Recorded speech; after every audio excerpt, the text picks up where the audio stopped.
भेटी लागे किंवा लागली असं खऱ्या अर्थानं पांडुरंगाच्या भेटीसाठी पांडुरंगाच्या दर्शनासाठी प्रत्येकाची ओढ लागलेली आहे आणि खरी ओढ पहिली होते ती म्हणजे पुंडलिकाच्या मंदिरात। आज आपण पाहू शकता या ठिकाणी पुंडलिकाचं मंदिर आहे। प्रथमतः या ठिकाणी पुंडलिकाचं दर्शन केलं जातं। चंद्रभागेचं स्नान घेतल्यानंतर प्रथमतः केलं जातं ते म्हणजे या ठिकाणी पुंडलिका ज्या पुंडलिकानं आपल्या आईवडिलांची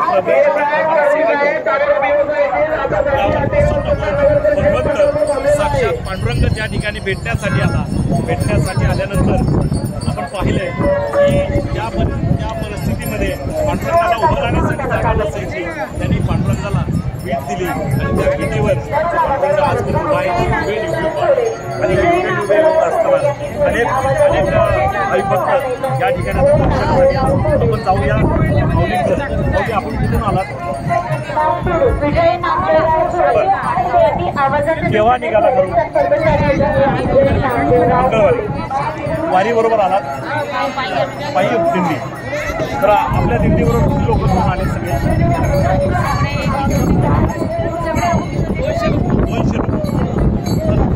प्रत्येक वर्षी तुम्ही माऊली येत असता वारी बरोबर? आम्ही यावर्षी वारीबरोबर आलो। दरवर्षी वारीला येतो। दरवर्षी वारीला येतात। यावर्षी वारी बरोबर माऊलीच्या वारी। आता तुमचा दर्शन कसं घेणार तुम्ही? प्रदक्षिणा घेणार, पैशाचं दर्शन घेणार, मुखदर्शन घेणार? आधी मुखदर्शन घेणार, नंतर दर्शनाच्या लाईन दर्शनाच्या दर्शन किती मिळेल असं तुम्हाला वाटतं? 20 तासात दर्शन मिळेल। 20 तासात? 20 तास उभं राहणे की तुम्ही कॅपॅसिटी आहे?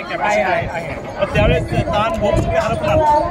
तहान भूकाचं काही एवढं हे नाही, सगळं परमेश्वर बघून घेतो, सगळे ते आपोआप मिळतं। तर वारीमधला एक अनुभव सांगा की आपण पाहिलंय आषाढी वारी म्हटलं का पावसाचा सीझन असतो, पावसाळ्यामध्ये ही सगळी वारी येते, परंतु यावर्षी परमेश्वराच्या कृपेनं कुठल्याही प्रकारचा पाऊस वारा काही नाही, याबद्दल तुम्ही काय सांगा? एकदम आनंदित आम्ही की जास्त पाणी आलं नाही, थोडंफार पाणी आलं होतं, त्यावेळेस काही एवढं काही त्रास झाला नाही। यावेळेस मुंबई वारी झाली, म्हणजे त्या प्रकारचं काही कुठल्याही वारकऱ्यात त्रास झाला आणि मग ते त्यामुळे एक वेगळं पण जाणवत आहे। आमचा मुलगा 18 किलोमीटर चालतो, त्याला देखील आवड निर्माण झाली। म्हणजे आता त्याला पुढच्या वर्षी ओढ लागणार, वारीला जायचं। शाळेत जातो तो? शाळेत जातो। कितवीला आहे? पहिलीला। हरकत नाही, संस्कार आपल्या आयुष्यामध्ये मिळाले पाहिजे, कारण आपली हिंदू संस्कृती महान आहे, त्या मुलांना देखील संस्कार मिळाले पाहिजे। आता दर्शन पुंडलिकाच्या दर्शनाला निघाला, दर्शन झाल्यानंतर वारीला दर्शनाला कधी वेळ मिळेल किंवा जेव्हा संधी मिळेल तेव्हा दर्शन घेणार? नाही, एखाद्या दिवशी शुभदर्शन शुभदर्शन नंतर मग दर्शन घ्यायचं। माऊली रामकृष्ण, आपलं नाव काय? शिवाजी राजा। शिवाजी राजा। कुठून आला? बुलढाण्यावर। वारीमध्ये सहभागी झाला? बसण्या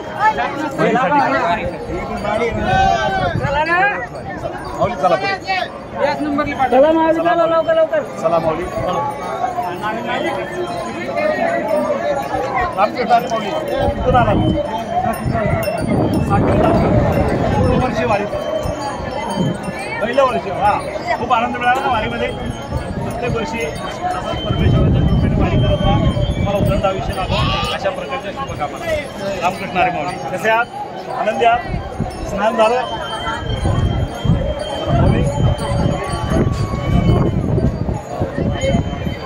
जय जय राम। खऱ्या अर्थाने या ठिकाणी हे वातावरण जे पाहतोय ना, प्रचंड जनसमुदाय या वारीमध्ये सहभागी आहे। आपण पाहू शकता अवघी दुमदुमली पंढरी जसं म्हटलं जातं ना, खरंच या ठिकाणी हरिनामाच्या जागरानं, हरिनामाच्या गजरानं दुमदुमलेली ही पंढरी आपण अनुभवतोय। प्रत्येक ठिकाणी भाविकच भाविक, प्रत्येक